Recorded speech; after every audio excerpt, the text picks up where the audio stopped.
আসসালামু আলাইকুম। আশা করি সবাই অনেক ভালো আছেন। আজকের ক্লাসে সবাইকে স্বাগতম। আজকের ক্লাসে আমরা প্রাথমিক গণিত পঞ্চম শ্রেণী এই বইটির পৃষ্ঠা নং 19 অনুশীলনী 3 এর 1 নংয়ে লেখা রয়েছে হিসাব করো। এখানে যে অঙ্কগুলো রয়েছে এই অঙ্কগুলো করতে গেলে এক একজনের এক এক রকম উত্তর হয়, কারোটা সঠিক হয়, কারোটা ভুল হয়। তো আজকের ক্লাসে আমরা এই অঙ্কগুলোর এমনভাবে সমাধান করব যাতে ভিন্ন রকম উত্তর বা কোনো ভুল উত্তর হবে না, যা যেভাবেই করবে সঠিক হবে। তো নিয়মটা কি? নিয়মটা জানলে কিন্তু আমরা সঠিকভাবে অঙ্কগুলো সমাধান করতে পারবো। সেই নিয়মটা প্রথমে আমরা জেনে এই অঙ্কগুলোর সঠিকভাবে সমাধান করব।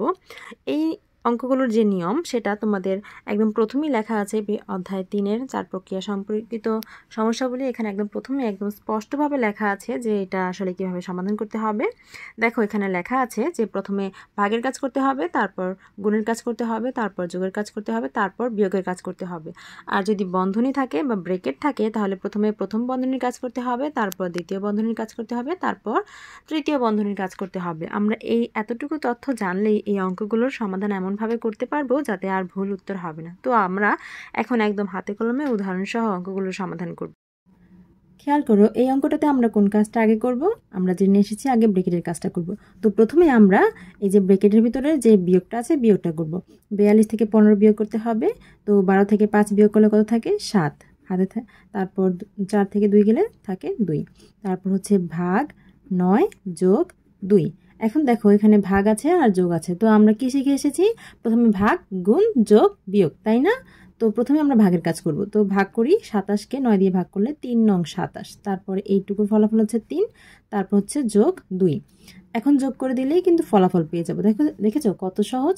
এরপর একদম সবার শেষের অঙ্ক অর্থাৎ 5 নং অঙ্কটা একটু বড়, সেই অঙ্কটা আমি বুঝিয়ে করিয়ে দিচ্ছি। আর বাকি যে অঙ্কগুলো রয়েছে সেগুলো সমাধান দিয়ে দিব, তোমরা দেখলেই সেগুলো বুঝতে পারবে। দেখো আমরা ওই নিয়ম ফলো করলে এই বড় অঙ্কটিরও কিন্তু একবার করলেই আমরা সঠিক ফলাফল পেতে পারবো। তো আমরা একটু সমাধান করি। কি করব? আমরা প্রথমে যেহেতু বন্ধনী আছে বন্ধনীর কাজগুলো আগে করব। বন্ধনীর ভিতরে প্রথম বন্ধনীর কাজ আগে করতে হয়, তাই না? এখানে প্রথম বন্ধনী আছে, দ্বিতীয় বন্ধনী আছে, আবার তৃতীয় বন্ধনী আছে। তো আমরা কি করব? আমরা প্রথম বন্ধনীর কাজ আগে করব আর বাকিগুলো যেভাবে আছে রেখে দিব। 4 গুণ, দেখো এই প্রথম বন্ধনীর ভিতরে ভাগ আছে আর যোগ আছে। তো কিসের কাজ আগে করতে হয়? ভাগের কাজ, তাই না? ভাগ, গুণ, যোগ, বিয়োগ। তাহলে আমরা ভাগের কাজটা করব। তাহলে 28 ভাগ 7, 7-এর নামটা পড়ো। 4 7 28, 4 হয় না? 4, তারপর যোগ 1। আচ্ছা, এই প্রথম বন্ধনীর ভিতরে কিন্তু শেষ হয়নি এখনো, আরও যোগের কাজ রয়ে গেছে, তাই আমরা ব্রেকেটটা রেখে দিয়েছি। তারপর বিয়োগ 3, যা আছে বাকিগুলো সেভাবেই রেখে দিব আমরা। এখানে এই বন্ধনীর ভিতরে গুণ আছে, বিয়োগ আছে, তাহলে আমরা গুণের কাজ আগে করব। 5 7 35, তারপর বিয়োগ 29। এখানে ভিতরে বিয়োগটা রয়ে গেছে, তাই আমরা এই ব্রেকেটটা এখনও রেখে দিব। ভাগ 3, সেকেন্ড ব্রেকেট, দ্বিতীয় বন্ধনী, তারপর তৃতীয় বন্ধনী, ভাগ 3। এখন এখানে আমাদের প্রথম বন্ধনী এখনও আছে, তাহলে আমরা প্রথম বন্ধনীর কাজ করব আর বাকি যেগুলো আছে সেভাবেই রেখে দিব। গুণ, এখানে যোগ করলে কত হয়? 5, 4 আর 1 যোগ করলে 5। এই দেখো প্রথম বন্ধনীতে আমরা 5 পেয়েছি, তার মানে কি আমরা ফলাফল পেয়ে গেছি। তাহলে প্রথম বন্ধনী আর রাখার কোনো প্রয়োজন নেই, প্রথম বন্ধনী এখন আর দিব না। তারপর বাকিগুলো যেভাবে আছে লিখে দিব। বিয়োগ, এখন এখানে বিয়োগ করতে হবে। তাহলে 15 থেকে 9 গেলে কত থাকে? 6, আর 3 থেকে 3 গেলে 0, 0 তো বসে না। তো আমরা বিয়োগ করে ফেলেছি। দেখো এই প্রথম বন্ধনীর ফলাফল 6 পেয়ে গেছি। ফলাফল পেয়ে গেলে আমরা বন্ধনী আর দিব না, বন্ধনী লেখার আর কোনো প্রয়োজন নেই। এখন বাকিগুলো যেভাবে আছে লিখে দিই। এখন যেই লাইনটা পেয়েছি এখানে দ্বিতীয় বন্ধনী আছে, তাই না? তাহলে দ্বিতীয় বন্ধনীর কাজটা আগে করব, তারপর সর্বশেষে আমরা তৃতীয় বন্ধনীর কাজ করব। তো দ্বিতীয় বন্ধনীতে কি আছে দেখো তো। এই যে এতটুকুর ভিতরে গুণ আছে আর বিয়োগ আছে, তাহলে গুণের কাজ আমরা আগে করি। 4 5 20, তারপর বিয়োগ 3। এতটুকুতে আমাদের এখনও বিয়োগ রয়ে গেছে, তাহলে আমরা দ্বিতীয় বন্ধনীটা এখনও রেখে দেব। বিয়োগ, এখানে শুধু একটাই আছে, 6 দিয়ে। 6কে ভাগ করতে হবে 3 দিয়ে, তাই না? তো এটা করে দিলেই হবে, কারণ এখানে শুধু ভাগ আছে আর তো কিছু নেই। ভাগের কাজ করে দিই আমরা।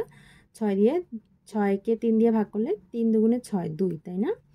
এতটুকু রেজাল্ট পেয়ে গেছি, শুধু 2 হয়েছে। তাহলে আমাদের আর দ্বিতীয় বন্ধনী লেখার কোনো প্রয়োজন নেই, শুধু আমরা বাহিরের যা যা আছে তা লিখে দিব। এখন এখানে দ্বিতীয় বন্ধনীর কাজ করতে হবে। প্রথমে 20 থেকে 3 বাদ দিলে কত থাকে? 17।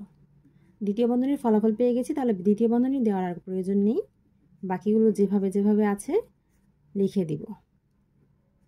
এখন এখানে একদম সর্বশেষ আমরা তৃতীয় বন্ধনী শুধু আছে, তাহলে তৃতীয় বন্ধনীর কাজটা আমরা করে দেব, তারপর আমরা ফলাফলটা পাবো, তাই না? 17 থেকে 2 বিয়োগ করলে কত থাকে? 15। তারপর ভাগ 3। দেখো কত সহজে আমরা ফলাফলটা পেয়ে গেলাম। 15কে 3 দিয়ে এখন ভাগ করলে কত হবে? 3 × 5 = 15, 5, তাই না? দেখো এটাই কিন্তু উত্তর। উত্তর কত হবে? উত্তর কত হবে? 5। দেখো এত বড় অঙ্কটা সহজেই আমরা সমাধান করতে পেরেছি। এখন বাকি যে অঙ্কগুলো রয়েছে সেগুলো আমরা সমাধান দিয়ে দিচ্ছি, তোমরা সেগুলো দেখলেই বুঝতে পারবে।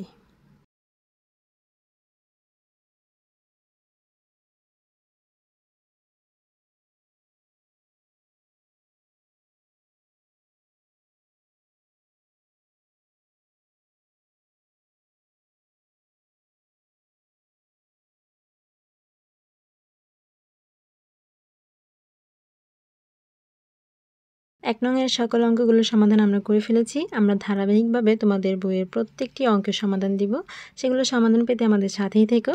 আর আজকে বিদায় নিতে হচ্ছে, দেখা হবে পরের ক্লাসে। ততক্ষণ পর্যন্ত সকলেই ভালো থেকো, সুস্থ থেকো। আল্লাহ হাফেজ।